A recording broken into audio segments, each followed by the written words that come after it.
The following program was made possible by generous grants from FireSafe Montana and the Wildland Fire Lessons Learned Center.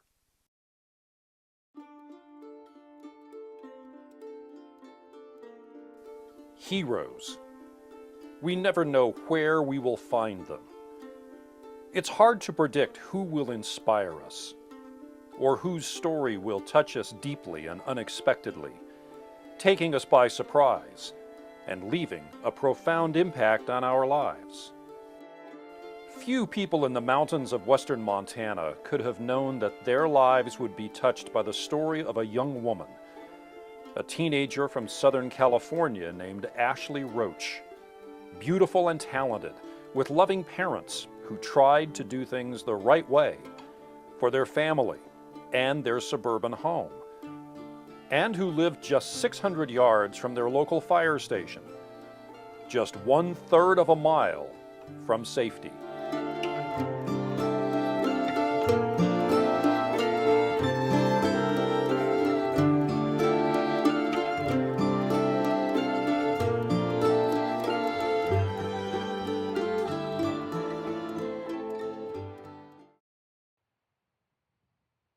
In a far southwestern corner of Montana, the West Fork of the Bitterroot River flows to the north from its source in the Bitterroot Mountain Range, passing rugged mountains and thick forests.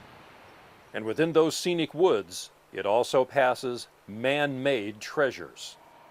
Homes, some of which sit 30 miles or more from the nearest major highway, served by a single narrow paved road and a single volunteer fire station. It's a long way from Southern California. But here, a small group of residents have gathered to share a Southern California story with their neighbors. The story of Ashley Roach. Scripps Ranch, 2003. Flames consume block after block and home after home. A lost hunter in the East County is ultimately to blame after he fired his weapon into dry brush. At about the same time, the Paradise Fire started on the Rincon Indian Reservation and quickly moved into Valley Center. You're constantly watching, and of course with us, we look to the east.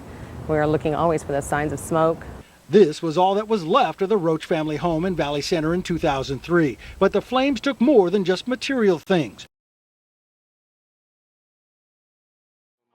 On this day in August 2010, almost 7 years have passed since the Paradise Fire roared through the lives of the Roach family. And just as the Roach family remembers what happened in their neighborhood in 2003, residents in the West Fork remember other wildfires and other scary moments. Volunteers at their local fire station also remember. And so over the years, they've created education programs for the homeowners they serve. On this day, homeowners again will have access to plenty of information. But this time they also will leave the fire station and walk 1/3 of a mile. Along the way, they'll hear the story of Ashley Roach through a spoken and visual presentation called a staff ride. The staff ride is something that was really developed by the military to revisit scenes of battle and learn afterwards lessons that might help keep people in the future out of harm's way. And when we're done with this staff ride, we're going to reconvene here for something called the integration phase. And that's your part of this special event. That's the time when we want all of you to share what this staff ride meant to you, what you learned from it, and more importantly, what things you might do differently to better safeguard yourself, your family, your property, and your home. This is not a blame game. We're not going to be pointing fingers. We just want to gather in what happened to this family and then look ahead to what we can do for ourselves and not go down the terrible road this family went down.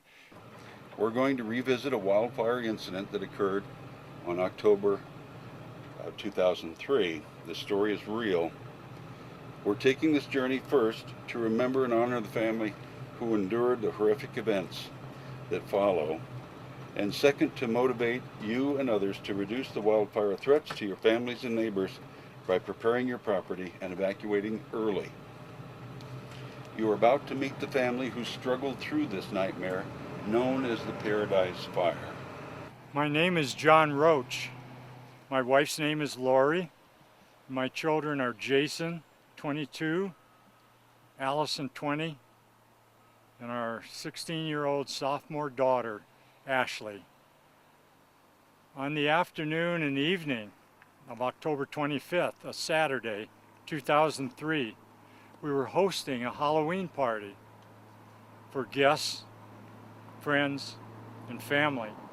Later that night, after guests left, we learned that there was a wildfire burning just east of Valley Center where we live. The wildfire was called the Paradise Fire. So we went down to Fire Station 73 that was just a third of a mile down the road from our home. It was a place where we knew our family would be safe. And when we got to the fire station, we checked on conditions. We got out our cell phones and called several dispatch centers to find out if we needed to evacuate yet or not. And we spent a couple hours down there doing that and returned to our home about 3 a.m. And when we got back home, Lori finished preparations for a quick departure if we had to leave. And then we take turns staying up during the night, keeping track of where the fire is by the glow on the horizon northeast of us. And about 5:30 in the morning, it begins to get light. And our son Jason, who's also been up, tells us that the fire seems to be burning off to the northeast, kind of past our home. And we thought, well, wow, maybe we'll escape.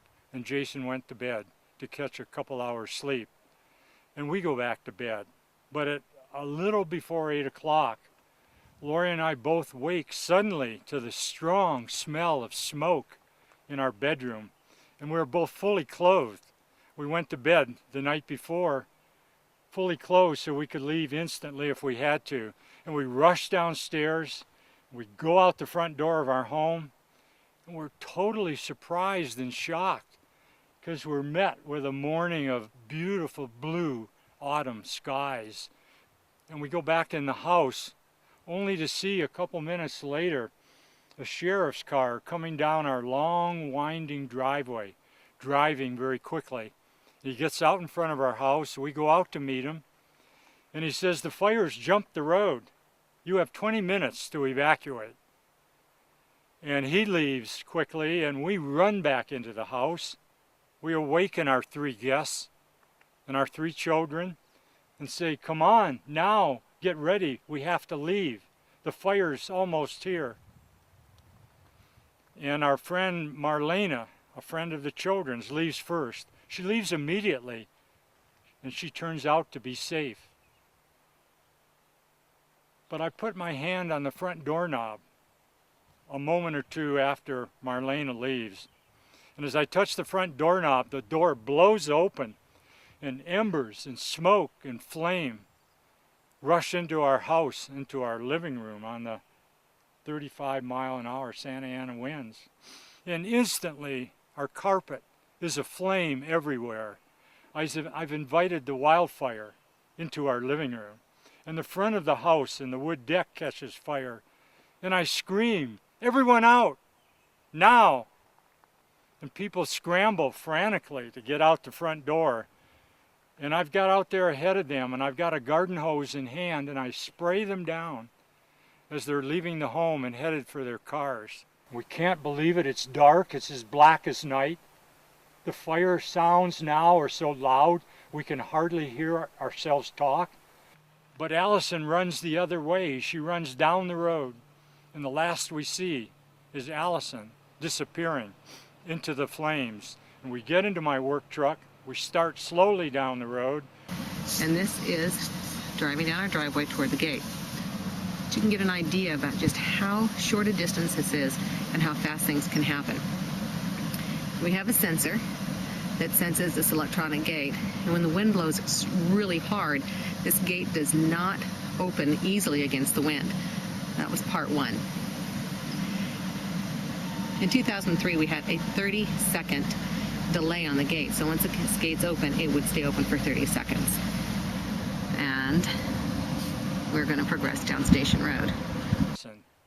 So as you proceed now towards stand number 2, just keep in mind that at this moment, our family is 1/3 of a mile away from safety. I am Allison Roach, the eldest daughter of John and Lori Roach. On the morning of October 26th, my family and I are in a panic, frantically trying to evacuate. My cat is lost, and my friend and I are trying to find her.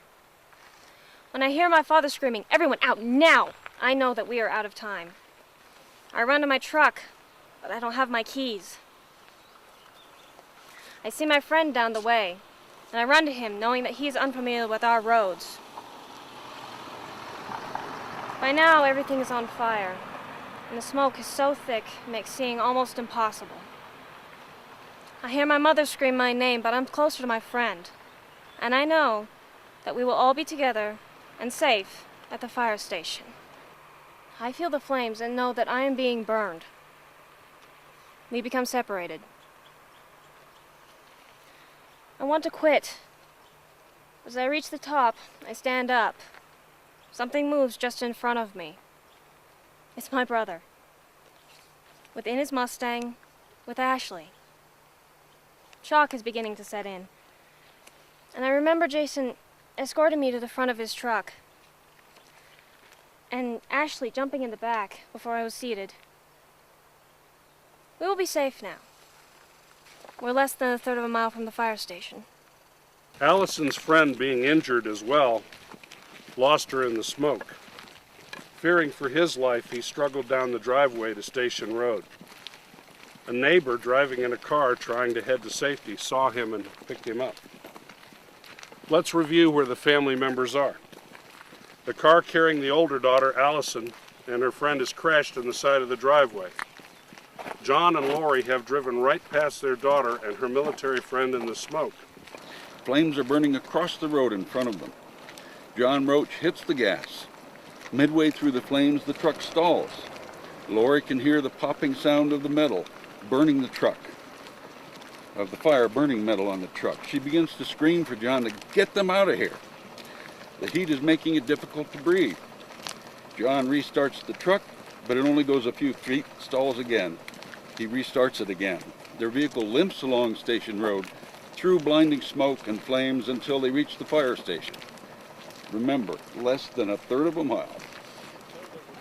Jason and his younger sister Ashley are in the last car going down the driveway and get separated from the group when they stop to pick up their older sister, who is badly burned, in the front seat, while the younger sister has climbed in the back seat.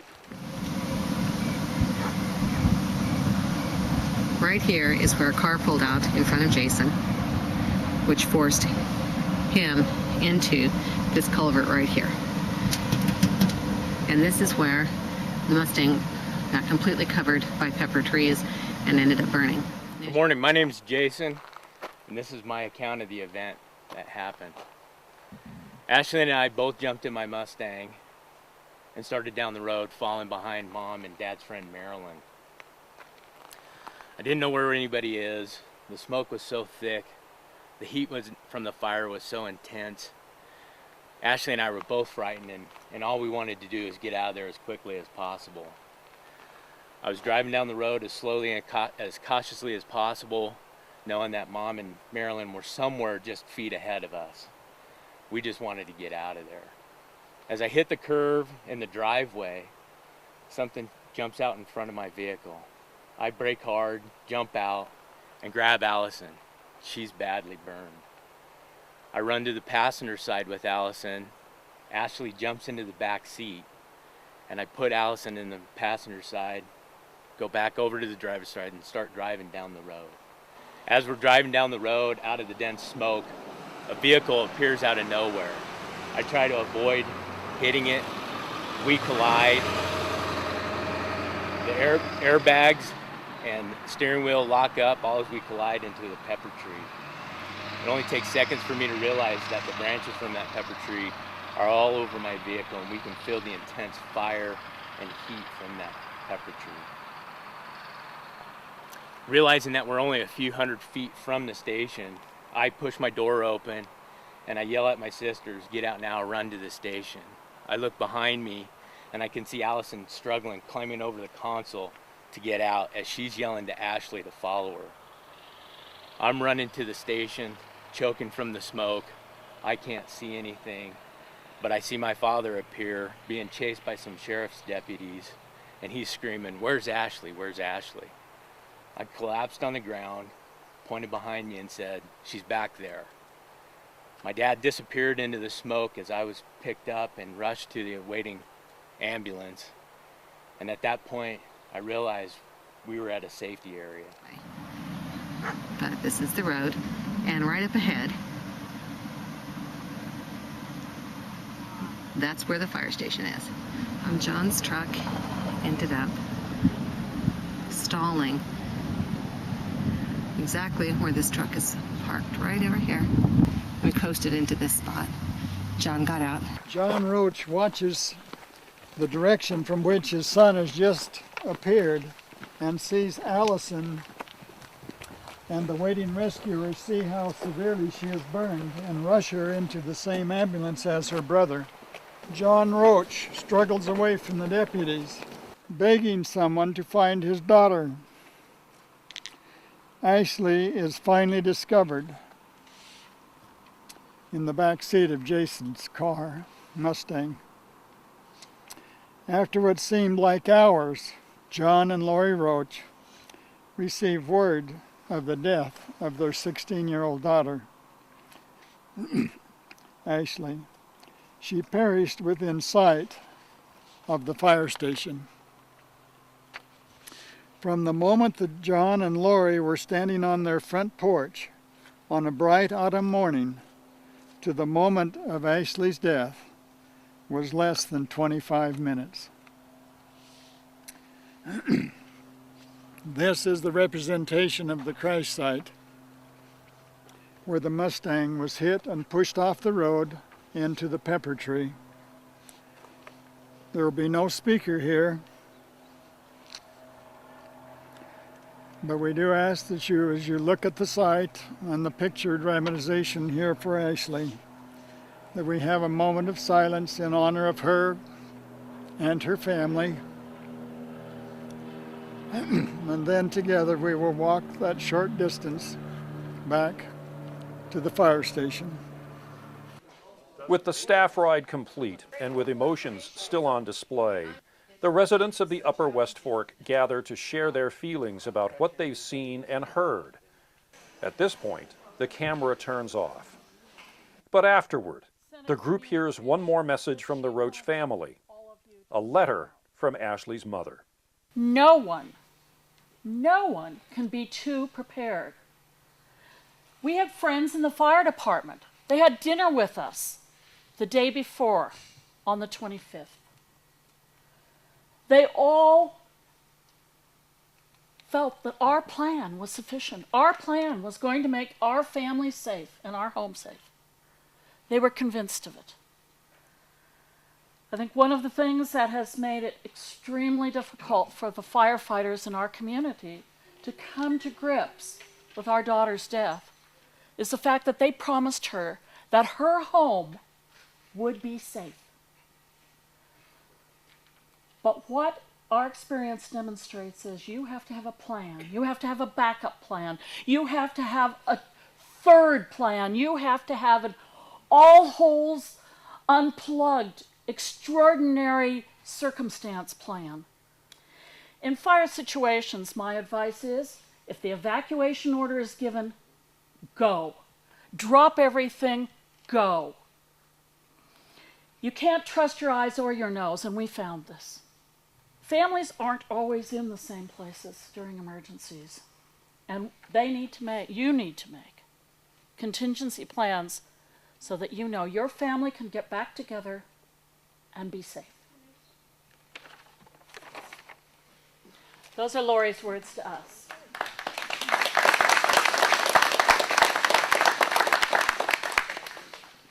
See, what it does. It's already been an intense day, but there still are hours of visual presentations and demonstrations still ahead. By the end of the day, homeowners have received a wealth of information, but it's the tragic story of a 16-year-old California girl and her family that strikes deepest. Well, what struck me the most, I guess, is I have a 16-year-old granddaughter, and the personal age and the family situation that they were in, and as close as they seemed to be to one another, I couldn't help but kind of relate that with my family and how I would feel if something like that happened in our home and our family. It would be devastating, of course, and I just kind of felt empathy for them as well. We were rehearsing the walk, the staff ride. It was confusing to us. It was confusing to us in bright daylight with the script in our hands. It must have been terrifying and unbelievably confusing to them. And then they lost that beautiful child. When my wife and I first moved up here to the valley, we found out that we were 1.5 miles from the fire station. And then we go through the staff ride and find out that 1/3 of a mile isn't even safe enough.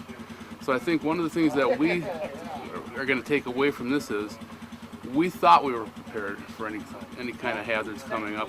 Found out that we don't have a plan in place, and I think it's more important now than ever to get that plan ready so that when something does come up, you can get out of here in a hurry. I think it's important that we try and internalize what we saw here this morning. I think it's important for us to listen because we have a number of people with a great deal of fire experience in the state of Montana telling us that we're set up for this catastrophic event in the next 50 years here in Montana because of environmental conditions, climate, and the current forest of our health, and there's potential for significant loss of life and property. And I think that's something we all need to listen to. And it's important that every single person do what they can personally to try and mitigate the risk for themselves and their neighborhood and their community. And that starts here at this level, and that's what we saw here today. I think it's applicable all over. That's why I came. I came to see what I can take back to my department. And I think there's a lot of information in here that people need to see. We need to open their eyes. And I think this is some of the best stuff there is out there right now to do that. So this is our daughter Allison, who at the time of the fires was 20 years old, and she is a survivor of 86% second and third degree burns. Since 2004, I've returned to school. I've held a number of different, very educational type of jobs. I did a 3-week internship recently with a commercial photographer in San Diego. My major is actually commercial photography, so I'm really looking forward to continuing that pursuit. And in January of 2009, I got married. And it's been a wonderful marriage over the last year and a half. And this is Jason. At the time of the accident, Jason was 22 years old. And now 29, and here with my family. Additionally, since 2003, I've finished my bachelor's degree in organizational management with an emphasis in fire department administration, and have been working the last 2.5 years for the Escondido Fire Department up here in northern San Diego County.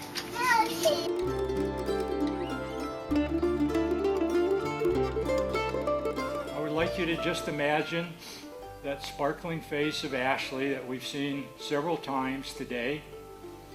We lost an unbelievable, talented, young, sophomore woman when this event happened. But maybe some people make their contribution in a shorter period of time than others. And I would like you to just imagine Ashley coming back now from the other side, leaving us with her message, telling us to get our act together. Don't come up with 15 reasons why not. Just come up with the one reason that yes, we can, and just imagine.